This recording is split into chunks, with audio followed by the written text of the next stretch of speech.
तो जैसा कि लास्ट एपिसोड में हमने देखा था कि शिटोंग के पास 100 स्पिरिट बॉडी होने की वजह से वो टियानलिन के करीब जाना चाहती थी, मगर टियानलिन ऐसा नहीं होने देता, जिसके चलते शिटोंग को सेक्ट छोड़कर जाना पड़ गया। साथ ही उसे अपने फादर का मैसेज मिला कि वो अपनी जान देकर भी अपनी बेटी को प्रोटेक्ट करेंगे, इसलिए शिटोंग तुरंत ही घर की तरफ रवाना हो गई। मगर ये तो बस उन लोगों की एक चाल थी। वहाँ जाते ही शिटोंग को बेहोश करके उसे एक पिल खिलाई गई, जिसके चलते वो चाहकर भी अपनी शादी को रोक नहीं पा रही थी। मगर शादी के आखिरी रिचुअल को पूरा होने से पहले ही वहाँ पर टियानलिन अपनी धमाकेदार एंट्री के साथ पहुँच गया।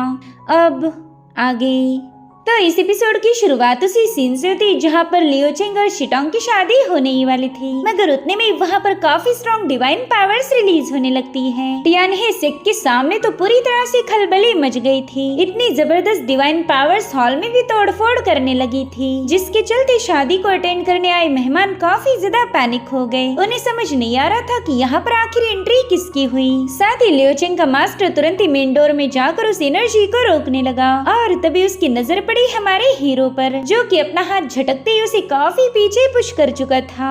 वहाँ पर एक कल्टीवेटर ने टियानलिन को पहचान लिया था। वो कहता है ये तो सोड गॉड सेक्ट का डिसाइपल टियानलिन है। जब हम ड्रैगन सीकिंग ग्रास लाने गए थे तभी हमारी इससे मुलाकात हुई। उतने में ही एक दूसरा कल्टीवेटर कहने लगा कि अगर इसकी ऑरा को चेक किया जाए और इसने यहाँ पर जो भी हंगामा मचाया है उसे देखकर तो ऐसा बिल्कुल नहीं लगता कि बंदा यहाँ पर अच्छे इरादों के साथ आया हो। तभी तीसरा डिसाइपल कहने लगा कि चाहे इसके इरादे कुछ भी क्यों ना हो, ये आज यहाँ पर कोई तमाशा खड़ा नहीं कर सकता, क्योंकि आज कई सारे फैक्शंस के लोग हमारे यहाँ पर गेस्ट बनकर आए हैं। उनके होते हुए भला एक स्पिरिट विल रल्म वाला बंदा क्या ही उखाड़ पाएगा। उतने में ही शिटोंग भी हॉल से बाहर आ गई। उसे तो टियानलिन को अपने सामने देखकर अपनी आंखों पर यकीन ही नहीं हो रहा था, इसलिए वो इमोशनल होकर उसकी तरफ अपना हाथ आगे बढ़ाने लगी, मगर तभी लियो चिंग उसका हाथ पकड़ लेता है। उतने में ही शिटोंग के माथे पर मौजूद मार्क्स भी अपने आप एक्टिवेट होकर उसे रोकने लगा, जिसके चलते बेचारी शिटोंग तो बस स्ट्रगल करने के अलावा और कुछ कर भी नहीं सकती थी। इधर टियानलिन शिटोंग के माथे पर बने मार्क और साथ ही उसकी बॉडी से रिलीज होने वाली ऑरा को देखते साथ ही समझ गया कि इसे फॉरगेट हार्ट पिल खिलाई गई है, ताकि ये लोग जबरदस्ती शिटोंग की शादी करवा पाए। उतने में ही एल्डर फिंग सामने आकर टियानलिन से कहने लगा कि शायद तुम सोड गॉड सेक्ट के डिसाइपल हो। क्या तुम मुझे बता सकते हो कि तुम यहाँ आकर बेवजह तमाशा खड़ा क्यों कर रहे हो? देखो आज हमारे यहाँ पर काफी खुशी का माहौल है। अगर तुम्हें खुशी में शामिल होना है तो दावत मिलेगी, और अगर बेवजह मसले खड़े करोगे तो फिर तुम यहाँ से जिंदा वापस नहीं जा सकते।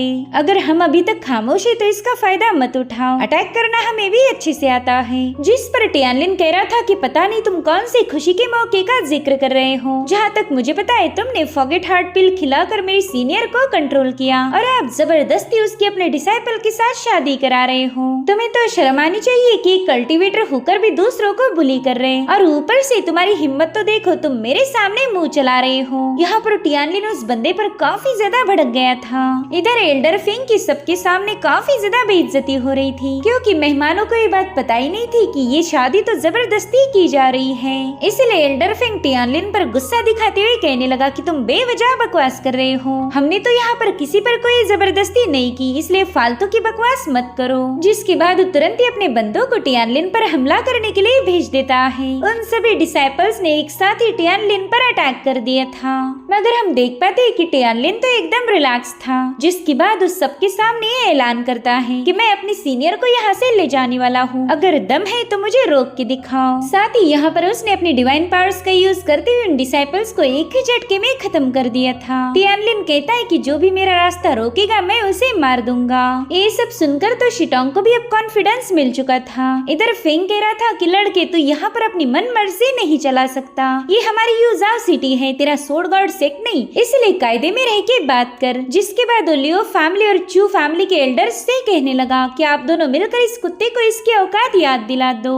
सो गाइस ये एल्डर्स कोई और नहीं बल्कि शिटोंग और लियो चिंग के फादर से। इन लोगों की इस एल्डर फिंग के सामने एक नहीं चलती, इसलिए वो तुरंत ही टियानलिन पर हमला करने के लिए रवाना हो गए। साथ ही उन दोनों ने एक साथ मिलकर टियानलिन पर पर जंप लगा दी थी, मगर फ्रैक्शंस ऑफ सेकंड में टियानलिन साइड में हटकर इन दोनों के अटैक को डॉज कर देता है। साथ ही साथ यहाँ पर टियानलिन ने इन दोनों की कल्टीवेशन लेवल को भी भाप लिया था। वे दोनों एल्डर स्पिरिट सी राउंड के 9वीं स्टेज पर थे, यानी कि इन दोनों की कल्टीवेशन टियानलिन के मुकाबले काफी ज्यादा हायर लेवल पर थी। इधर लियोचिंग गुस्से में शिटोंग को ही डांटने लगा। वो कह रहा था कि शायद ये तुम्हारा काफी अच्छा दोस्त होगा, इसलिए तो तुम्हारे लिए अपनी जान जोखिम में डाल रहा। इधर टियानलिन इन दोनों एल्डर्स के सामने थोड़ा सा फीका पड़ गया था। वहीं पर शिटोंग अपने माइंड स्पेस में झटपटाने लगी। उसे कुछ भी करके इन जंजीरों से आजाद होना था। वहीं पर लियोचिंग उसके साथ रोमांस करते हुए टियानलिन से कहने लगा कि पता नहीं तुम्हारे अंदर इतनी हिम्मत कहाँ से आ गई, जो कि तुम खुद की जान के दुश्मन बन गए। तुम एक मामूली सी लड़की के लिए लियोचिंग के साथ कम्पीट करना चाहते हो। इधर टियानलिन सिर्फ उन एल्डर्स के हमलों को काउंटर किए जा रहा था और ये सब देखकर शिटोंग को भी टेंशन आने लगा।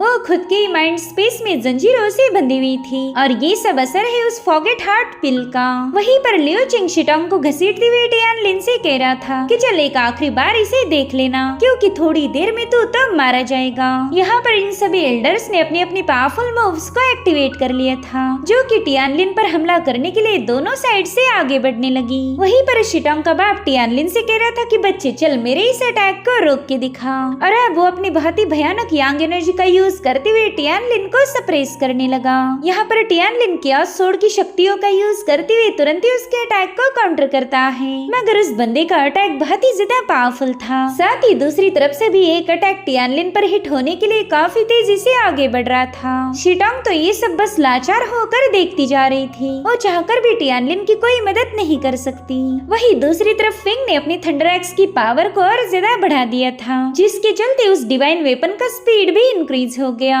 थोड़ी देर में ये दोनों अटैक टियानलिन पर हिट हो जाएंगे, यानी कि अब टियानलिन के बचने की जरा भी उम्मीद नहीं थी। और यही सब देखकर शिटोंग झटपटाने लगी। वैसे तो फॉरगेट हार्ट पिल के जंजीरों को ब्रेक करना नेक्स्ट टू इम्पॉसिबल था, मगर शिटोंग अपने जूनियर को अपनी आंखों के सामने मरता हुआ नहीं देख सकती। इसलिए शिटोंग में जितनी भी पावर थी उस सब का यूज करते हुए उन जंजीरों को ब्रेक करने की कोशिश करने लगी। और यहाँ पर हम देख पाते हैं कि उन जंजीरों में भी अब क्रैक्स पड़ने लगे हैं। जैसे जैसे वो अटैक टियानलिन की तरफ आगे बढ़ रहे थे, वैसे वैसे इन चेन्स पर भी क्रैक्स बढ़ने लगे। भले इस प्रोसेस में शिटोंग बुरी तरह से घायल हो चुकी थी, लेकिन कुछ भी करके उसे आजाद होना ही पड़ेगा।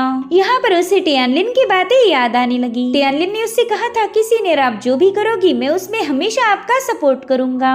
और उतने में ही शिटोंग ने फॉरगेट हार्ट पिल की जंजीरों को ब्रेक कर दिया। जैसे वो आजाद हुई, वो लियोचिंग को पीछे पटकते हुए सीधे टियानलिन की तरफ आगे बढ़ने लगी। वो काफी ज्यादा इमोशनल होकर टियानलिन को पुकारने लगी। वहीं पर टियानलिन भी देखता है कि उसकी सीनियर अब अवेकन हो चुकी है। यहाँ पर शिटोंग बस अपने जूनियर टियानलिन के गले लगना चाहती थी। साथ ही साथ उसे टियानलिन के साथ बिताए पल भी याद आने लगे। टियानलिन ने उससे कहा था कि सीनियर जो भी आपको तकलीफ पहुँचाएगा मैं उसे खत्म कर दूंगा। और आज शिटोंग को पता चला कि वो सिर्फ खोखले वादे नहीं बल्कि उसमें सच्चाई थी। इधर टियानलिन को भी जिंग्युन ने बताई हुई बातें याद आने लगी। उसकी सीनियर ने बिना अपनी रेपुटेशन की परवाह किए टियानलिन को 100 स्पिरिट बॉडी की पावर देने की कोशिश की थी। भले लियोचिंग उसके बाद उससे शादी भी करता तो भी असली पावर तो टियानलिन को ही हासिल हो जाती। यहाँ पर शिटोंग के चेहरे पर जो भी एक्सप्रेशंस थे उसे देखते ही पता चलता है कि वो टियानलिन से प्यार करती है। वही दूसरी तरफ टियानलिन उन दोनों अटैक्स को ज्यादा देर तक होल्ड नहीं कर सकता था, इसलिए टियानलिन ने यहाँ पर केओस युआन टेक्निक को एक्टिवेट कर दिया। उसकी आंखों से हम बहुत ही स्ट्रॉन्ग सोर्ड एनर्जी को रिलीज होता हुआ देख पाते हैं। और फिर यहाँ पर टियानलिन ने जोर से चिल्लाते हुए सारे सोर्ड एनर्जी को रिलीज कर दिया। तब तक शिटोंग उसकी बाहों में आ चुकी थी और फिर केओस सोर्ड पावर ने वहाँ पर इतना जोरदार एक्सप्लोजन किया कि उन दोनों एल्डर्स के अटैक पूरी तरह से डिस्ट्रॉय हो गए थे। साथ ही साथ यहाँ पर बहुत ही खूबसूरत सी स्पिरिचुअल एनर्जी बरसने लगी। ये सीन हद से ज्यादा रोमांटिक और उतना ही ज्यादा भयानक था, क्योंकि केओस सोर्ड की एनर्जी ने आधी से ऊपर लियो मैंशन को डिस्ट्रॉय कर दिया। वहीं पर शिटोंग रोते हुए टियानलिन को डांट रही थी कि तुम यहाँ पर क्यों आए, तुम्हें पता है ना ये लोग तुम्हें मार सकते थे, अगर तुम्हें कुछ हो जाता तो मैं भी खुद को खत्म कर देती। यहाँ पर टियानलिन बस बड़े ही प्यार से अपनी सीनियर को देखे जा रहा था। ये तो इन दोनों के लिए काफी प्यारे लम्हे थे, लेकिन लियोचिंग को इन्हें देखकर ही मिर्ची लग गई। ये दोनों इतने ज्यादा क्लोज थे कि लियोचिंग उनसे कहने लगा कि तुम दोनों भी काफी ज्यादा बेशरम हो। साथ ही साथ वो अपने मास्टर फेंग से कह रहा था कि अब आप ही मुझे इंसाफ दिलाएं, इन दोनों ने मेरे साथ काफी गलत किया। तभी एल्डर फेंग उसे खामोश होने का इशारा इशारा करते हुए सीधे हवा में फ्लाई करने लगा। यहाँ पर अब एल्डर फेंग ने अपनी पावर्स को एक्टिवेट कर दिया। वो टियानलिन से कहता है कि लियो चेंग मेरे टियानहे सेक्ट का डिसाइपल है और तुमने उससे उसकी होने वाली बीवी छीन ली। क्या तुम्हें वाकई ऐसा लगता है कि हम तुम्हारी इस मनमानी को नजरअंदाज करेंगे? नहीं बच्चे, आज तो तुझे इसकी पनिशमेंट जरूर मिलेगी। इधर शिटोंग मास्टर फेंग की पावर्स देखकर ही काफी ज्यादा पैनिक हो गई और टियानलिन को बताने लगी कि लियो चेंग का मास्टर हेवनली ह्यूमन realm पर एंटर कर चुका। अगर तुम उसका मुकाबला करोगे तो जीतने के कोई चांसेस नहीं और आज मेरी वजह से तुम इस मुसीबत में फंस चुके हो। यहाँ पर शिटोंग टियानलिन को लेकर काफी ज्यादा परेशान थी, तो टियानलिन उसकी फिक्र को समझते हुए कहने लगा कि आप बिल्कुल परेशान मत हो, चाहे कुछ भी क्यों ना हो जाए मैं आपको जरूर से यहाँ से लेके जाऊंगा। जो सुनकर एल्डर फेंग कह रहा था कि वादे वही करो जिसे तुम पूरा कर पाओ। जहाँ तक मुझे पता है तुम्हारा प्रॉमिस पूरा नहीं होगा, लेकिन मैं तुमसे वादा करता हूँ कि तुम दोनों यहाँ से जिंदा वापिस नहीं जा पाओगे। इतना कहते साथ ही एल्डर फेंग ने अपने एक डिवाइन आर्टिफैक्ट को समन कर लिया। बादलों से एक बहुत बड़ा पगोड़ा सीधे टियानलिन की तरफ आगे बढ़ रहा था। उस आर्टिफैक्ट की टेरिफाइंग पावर की वजह से ये पूरा इलाका शेक होने लगा। यहाँ पर एल्डर फेंग को पता है कि टियानलिन जिस कल्टीवेशन लेवल पर था वो इस अटैक को रोक नहीं पाएगा और उतने में टियानलिन एल्डर फेंग से कहने लगा कि पता नहीं तुम्हें ऐसा क्यों लग रहा कि तुम मुझे मार दोगे। मेरे ख्याल से तुम्हें ऐसा लगता होगा कि मैं अकेला आया हूँ, लेकिन तुम तो पूरी तरह से गलत हो। जिसके बाद वो चुटकी बजाते ही वहाँ पर कुछ पोर्टल्स ओपन होने लगे।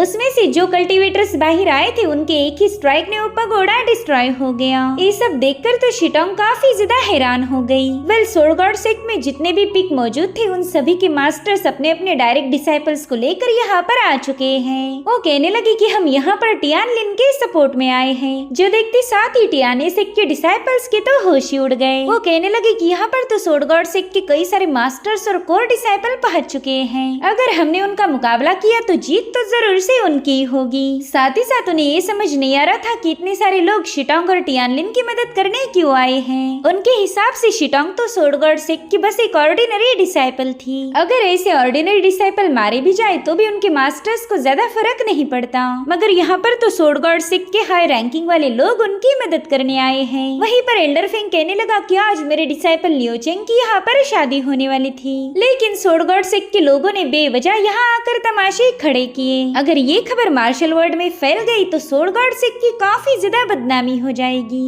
उतने में ही सोर्ड गॉड सेक्ट के एक एल्डर मास्टर फेंग से कहने लगे कि आज तक हमारी सोर्ड गॉड सेक्ट ने कभी बेवजह किसी को बुली नहीं किया, ना ही हम किसी भी फैक्शन के इंटरनल मैटर में इंटरफेयर करते। अगर आज हम यहाँ पर आए हैं तो बस हमारे टियानलिन के लिए, क्योंकि वो हमारे सोर्ड गॉड सेक्ट का सोर्ड सक्सेसर है। ये सुनकर तो मास्टर फेंग को काफी बड़ा झटका लग गया। उसे तो यकीन ही नहीं हो रहा था कि उसने अनजाने में एक सोर्ड सन पर अटैक किया है। शुक्र है कि उसने अभी तक टियानलिन को कोई नुकसान नहीं पहुंचाया, वरना तो सोर्ड गॉड सेक्ट के एल्डर इसका पूरा टियानहे सेक्ट जलाकर राख कर देते। साथ ही साथ एल्डर टियानलिन को बताने लगे कि जैसे ही हमें आपका पैगाम मिला हम तुरंत ही यहाँ पहुँच गए। अगर इस टियानहे सेक्ट ने आपका अपमान किया है तो इन्हें इसकी पनिशमेंट जरूर मिलेगी। हम सभी मास्टर्स और कोर डिसाइपल बस आपकी कमांड को फॉलो करने आए हैं। साथ ही साथ वो सभी मास्टर्स और कोर डिसाइपल्स टियानलिन को ग्रीट करने लगे। टियानलिन ने अपनी रेपुटेशन जोर जबरदस्ती करके नहीं बनाई थी, बल्कि उसने अपने पावर के दम पर ही इस रिस्पेक्ट को हासिल किया। इधर टियानहे सेक्ट के डिसाइपल भी काफी ज्यादा हैरान हो गए कि जिसे वो मामूली सा बंदा समझ रहे थे वो सोर्ड गॉड सेक्ट का सक्सेसर निकला। अब तो किसी में इतनी हिम्मत नहीं होगी कि वो इस सोर्ड सन पर अटैक कर पाए। वहीं पर टियानलिन काफी ज्यादा गुस्से में था और टियानहे सेक्ट के डिसाइपल से कहने लगा कि मेरी सीनियर यहाँ से जाना चाहती है। मैंने तो पहले ही बोला था कि जो भी हमें रोकेगा वो मारा जाएगा, लेकिन अगर अभी भी किसी को हमारा रास्ता रोकना है तो शौक से आगे आ जाए। यहाँ पर टियानलिन ने इन लोगों को ओपन चैलेंज किया था, लेकिन क्या इस चैलेंज को एक्सेप्ट करने का किसी में दम है ये तो हमें अगले एपिसोड में पता चलेगा। Thank you so much for watching. Bye bye, take care.